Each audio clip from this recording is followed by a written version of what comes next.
What kind of a verdict is this from the Supreme Court of an Islamic republic which is troubling Muslims but satisfying infidels?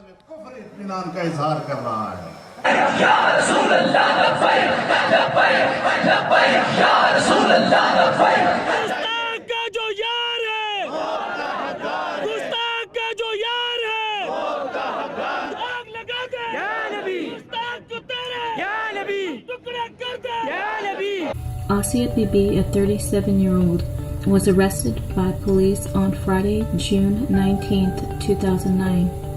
Asia and her family is one of only 3 Christian families in a village of 1,500 families. The grief and agony of 2 young girls who wait to see if the Pakistani government will execute their jailed mother. Whenever I see her picture, I cry, says 12-year-old Isham. This month, a Pakistani court sentenced Isham and Isha's mother, Asia Bibi, to death. Not because she killed, injured, or stole, but simply because she said something.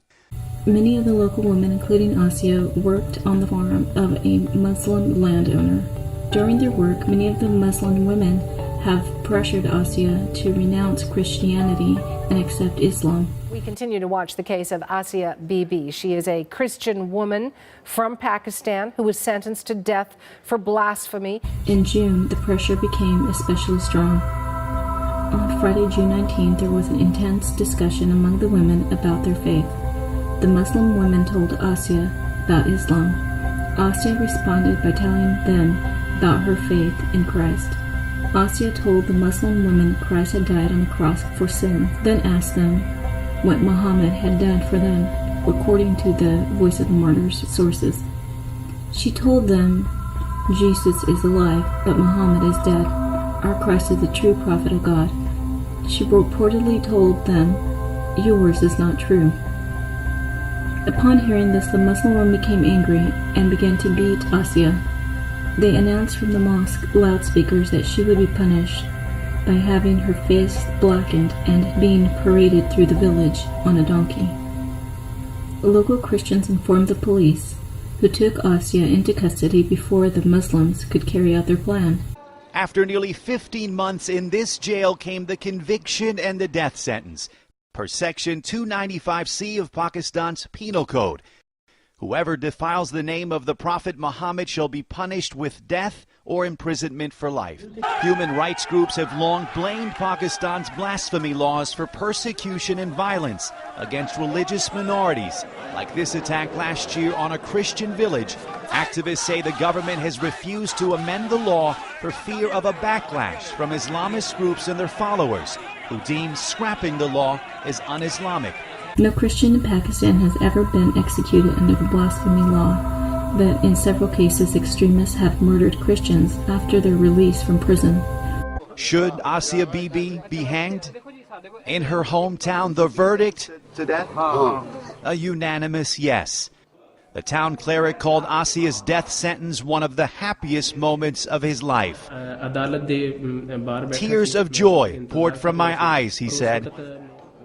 The governor of Punjab province, Salman Taseer, seen here on the right, was assassinated by his bodyguard in 2011 after speaking in Bibi's defence.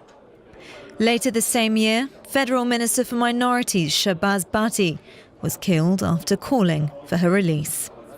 She spent 8 years on death row in Pakistan before her conviction was overturned. She was acquitted on October 31st, 2018 at 9 a.m. Pakistani time. Pakistan's Supreme Court acquitted Asia Bibi.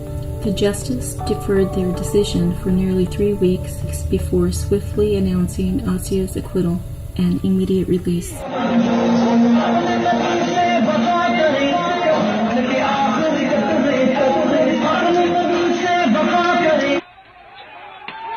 Her acquittal in October last year triggered days of nationwide demonstrations. We saw protests erupt all over the country. Down south in Karachi, Pakistan's biggest megacity, cell phone signals were cut off. We saw a protest in Lahore, the political heartland of Pakistan, and up in the north as well. Major arteries and motorways were cut off as well. So all of this unraveled within hours of the judgment yesterday morning. Now free, she lives in hiding, no longer on death row, but still in constant fear for her life. And this is why. Hardline Islamists calling for her to be hanged. Today's verdict's likely to do little to appease those who will settle for nothing less than having Asia Bibi's death sentence reinstated. Asia's conviction and death sentence have brought international attention to the country's blasphemy laws. Christians have called for Asia's release and for a repeal on the law, while extremists in Pakistan continue to demand that she be executed. The Voice of the Martyrs urge Christians around the world to pray for Asia Bibi and her family. To die is gain, and yet I die to live. Eternal peace and life is what he died to give.